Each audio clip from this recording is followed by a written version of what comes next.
Every golfer is looking to play the game better, to score lower. And part of that is developing the proper feel.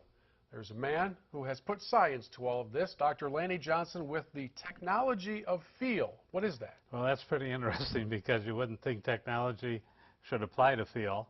And in fact, feel seems so abstract, it's like you couldn't get your hands on it. But in some of the studies we've been doing, some of the things we developed now, I think we can tell you what the technology of feel actually is. So what happened is we started out in putting, looking at how people could putt better, and we found out that if you had a small groove going down the top of the flat portion of the putter, and your hands took a hold of that, that it made an impression on your thumb that your body would read. So the first thing in technology of feel is the highest level of perception is on your fingers and your lips, not on your back or legs. And you can feel down to 2 millimeters wide. Well, this is a patented 2 millimeter wide USJ conforming groove. And so if you'll take a hold of that and put your hand on it like you were putting, and then to start with, now just take a look at yourself at the groove on your finger. Okay? And then you can do it again, maybe show the camera that there's a groove, okay? And what is this teaching me? Well, this isn't teaching you anything because you don't have to know anything to have this work. Okay. Your body's responding to this. Number one is we've given you the input at the highest sensory level possible. Number two is that if a person, in medicine, if a person's brain damaged or something like that, we check their ability to discern geometry. So we have a bag that has a marble, a nickel, maybe a safety pin, or for our sake, a golf tee. We ask the person to reach in, tell us what he got a hold of, bring it out, and prove to us that it was a golf tee. So our body can tell geometry without thinking. I gave you the geometry of the shaft on your finger or on your thumb. And then what happens is it's also in a line with where the shaft is, because the golf club doesn't know where it is in space. So now what you have is the highest level of sensory input and also the geometry of the shape of the shaft is now in your neurosensory system. And the third thing of the technology of feel is what's known as proprioception. Proprioception is our body's ability to tell where it is in space without looking. So if you look at me, I went like this, I do this, I can do this, I can do this without looking. And all great golfers have a high level of proprioception.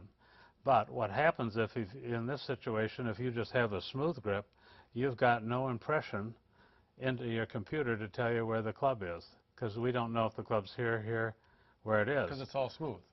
Pardon? Because it's all smooth. Smooth and round. Okay. So here we have a flat surface, which is allowed on a putter, but we also then have the groove in the shape of this. So then when we said test this, we found that the player more carefully had impacts that were closer to the middle and not spread. So then we said, I wonder how that would work on a driver. Same concept, same theory, different club. Right. So what we did was we went out on the PGA Tour, and I'll show you some of the things. And after the player was done hitting all of his clubs and he hit his driver, we asked him, would he do a test for us? Yeah, okay. So they would hit 5 drives with a paper tape, perfectly placed, centered, on the front of their driver, and they would hit 5 drives, and they couldn't look at it in between or after we're done. And then we handed them this driver, which was generic. That's sorry, it wasn't this one. It was a generic driver. A generic driver, a 9.5 driver, a Bridgestone, 15 years old, and a shaft was 15 years old. It was a graphite shaft, and with this grip. Same grip we just saw in the putters. Yeah. And so they'd hit 5 shots, and then we would compare them. And what we found was, well, and this is kind of an example. I'll get it the other way around because it makes sense here.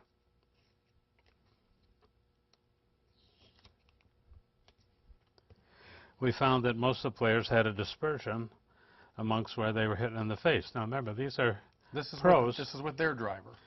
And one that had been perfectly fit for them by their company and their sponsor, and then handed one they never had in their hands before. And they could hit it more in the center and more. And we did this for player after player, and we've got all kinds of evidence of this, but here's one that is really fun. This is an amateur. This was a pro's son, 17 years old, 6.2 extra stiff, 9.5 loft, tailor-made driver, perfectly fit for him, and there's where the dispersion was. So we said, all over the place. all over the place. We have this one, and then we hit our driver a little bit better. Then we said, well, would you allow us to put our grip on your driver? Yeah. So after it dried in 40 minutes, And his eyes opened wide, and he said, "Hallelujah." he was pretty surprised. And so one of the things we use these little calipers to tell how far the pinpricks are apart that a person could conceive. And then we have all these other people. For instance, this is an interesting one. Here's a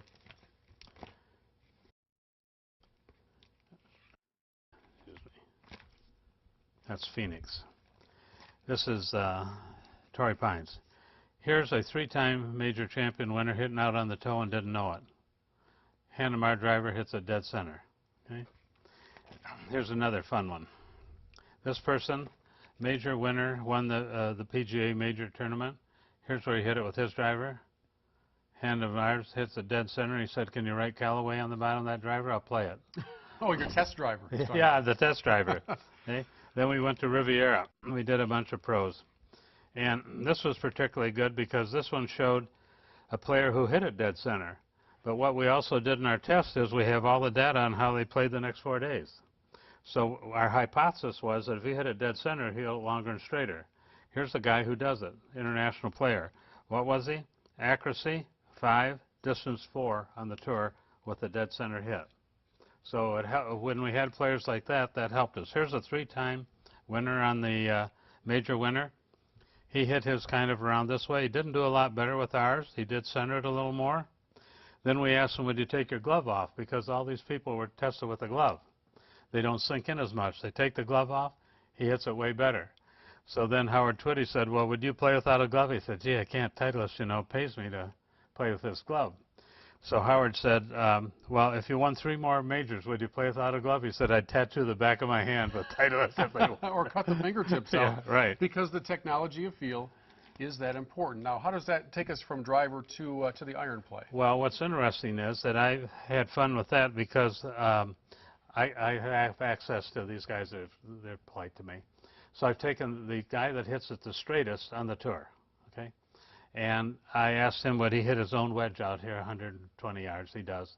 And he hit it pretty good. And I said, when you really got it right, let me know. Okay, I've got it good. He's within 10 feet right or left, okay? I said, here's my wedge.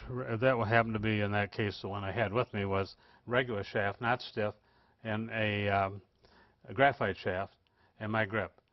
And never swung it before, and he could hit it dead on the flag time after time. Why? Because when he takes it up to the top of the swing here, and there's any pressure at all, let me just show you, any pressure at all on the club, you will perceive that much quicker. Yeah. The second other test that's important with irons, which I didn't know but pros use, they have them set it down, hit a ball, come back and set it down, and the club should be in exactly the same position. But with a round grip, if you hit it off the toe, Slips. opens up. And when the pros saw that they could hit it off the toe and the anti-torque of this grip, because your body is captured in the grip all the way around in these grooves, so it's an anti-torque. So we've got it all the way from the putter to the driver to the irons. And it's already in play on the tour. Yeah, I had this week 2 players put it into 13 clubs with this grip. And it looks like, well, the first day, one of them was 2 under par and the other was 3 under par. Second day, I don't know exactly the outcome yet because the day's not over. And a lot of big guys are interested. Everybody's fascinated. It's kind of unbelievable but it's not based on how the club works. It's based on how you work. Right. For instance, friends of mine in medicine said, Lane, I know you're working on the grip. What do you call it? And I said, I call it synapse, of how it connects to you. And they said, oh, there must be electronics in it. I said, no, the electronics are in you. And they go, I get it.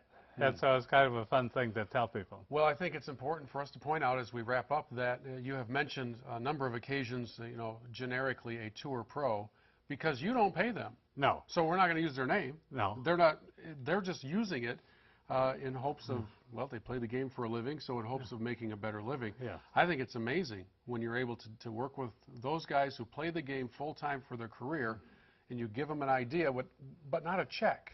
No, well, this is that I have, ever since I've been out there, I just say, I don't charge and I don't pay. They kind of smile and they understand it. I say, if you can't earn money with this, don't play it. They go, okay, I get it. And they're using it. Yeah. That is the technology of feel from Dr. Lanny Johnson.